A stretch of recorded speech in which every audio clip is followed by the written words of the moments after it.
Hello, this is Pastor Megan for Travel Faithfully, and I am at the Christ Redeemer statue in Rio de Janeiro.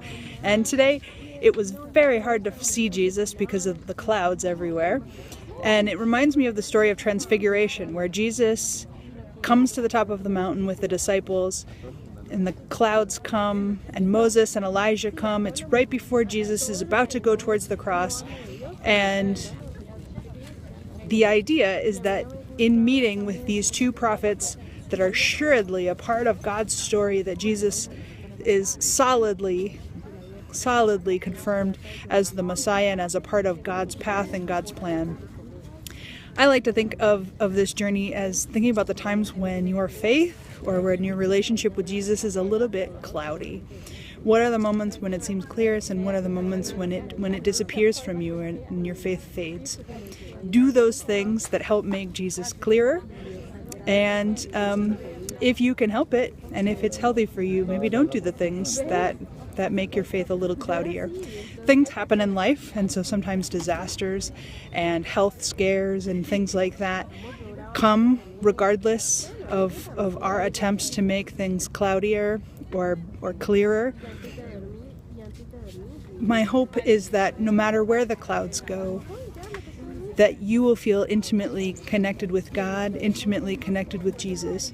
This city, no matter where you are, always has Jesus looking down on it. And if you think that Jesus is judging you, that could be scary and bad. If you think that Jesus is saving you and protecting you, that could be fantastic. If Jesus is there to remind you to be your truest self, that could also be wonderful. And so when you have moments where you see God appear in your life, you can choose to see them as judgy. You can choose to see them as protective. You can choose to see them as guiding you to be your truest self that God created you to be.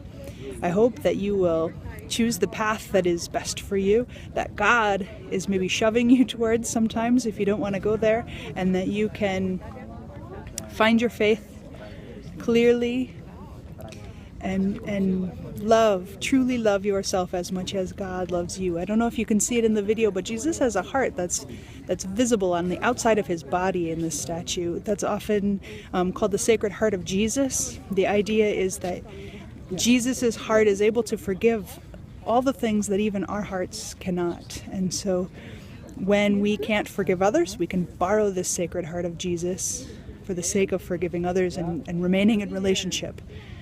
So maybe if it's hard for you to love yourself in your fullest expression, you can borrow Jesus's heart that loves you just the way you are, no matter what, and it can't be taken away. See you next time.